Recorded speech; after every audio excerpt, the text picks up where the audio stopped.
Bonjour, dans cette vidéo de classe de seconde, on va déterminer l'équation réduite d'une droite parallèle à une droite qu'on nous aura donnée.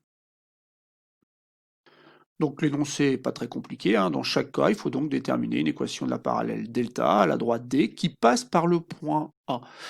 Donc je vous laisse voir les trois cas de figure. Ici, on a une droite D qui a pour équation x égale 8, et il doit passer par un point dont on nous a donné les coordonnées. Là, une droite D qui a pour équation 5x, y égale 5x moins 8, un peu différent, et là, une droite qui a pour équation y égale moins 3x plus 2.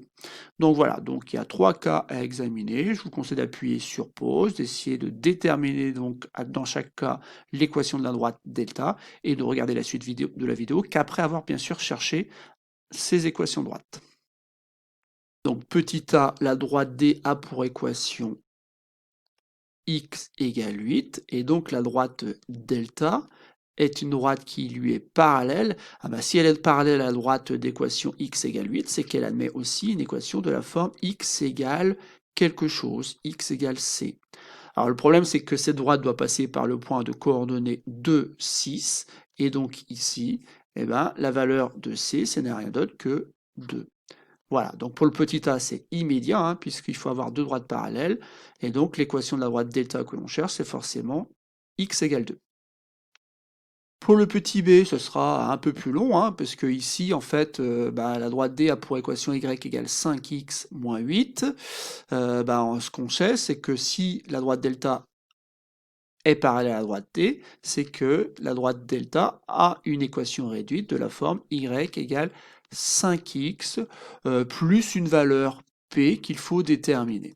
Donc avec P, un nombre qui appartient à R, un nombre réel.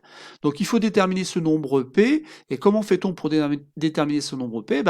On fait en sorte que justement le point A appartienne à cette droite delta, ou encore ses coordonnées vérifient donc cette équation. Donc ici, je vais écrire tout simplement, or A appartient à la droite delta, et donc ses coordonnées YA et XA vérifient donc l'équation de la droite delta, l'équation réduite. Donc alors attention, ici on reporte bien, donc l'ordonnée du point A c'est 3, l'abscisse du point A c'est moins 4, et donc ça fait 5 fois moins 4, plus le nombre P. Bon, et après il ne nous reste plus donc qu'à résoudre cette équation d'inconnu P, donc ici ça fait moins 20 plus P, qui est égal à 3. Et donc je fais disparaître moins 20 en ajoutant bien sûr 20 des deux côtés. Et donc j'obtiens 23 ici est égal à P. Et donc je conclus que la droite delta a pour équation réduite y égale 5x plus 23.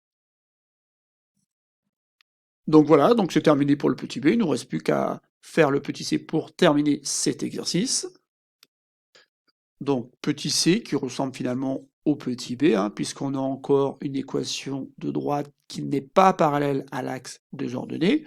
Donc on prend cette équation-là et surtout on extrait le fait que le coefficient directeur c'est moins 3 et que nécessairement la droite delta qui est parallèle à la droite D admet une équation de la forme y égale moins 3x plus un nombre p appartenant à R qu'il faut donc déterminer.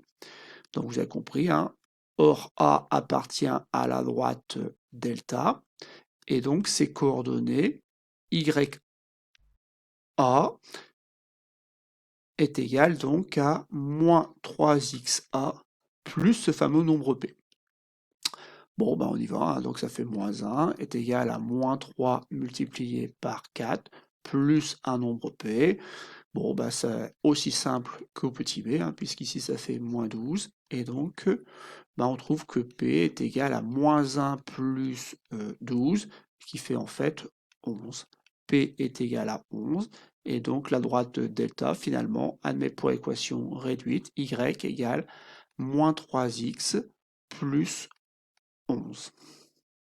Voilà, c'est tout pour cette vidéo. Il faut simplement maintenant bien prendre en compte qu'il y a deux cas de figure. Soit la droite D est parallèle à l'axe des ordonnées, auquel cas c'est immédiat, soit elle n'est pas parallèle à l'axe des ordonnées, et auquel cas il faut juste faire un petit calcul en remplaçant par les coordonnées du point A qui appartient donc à la parallèle. Voilà, c'est tout, vous pouvez éteindre.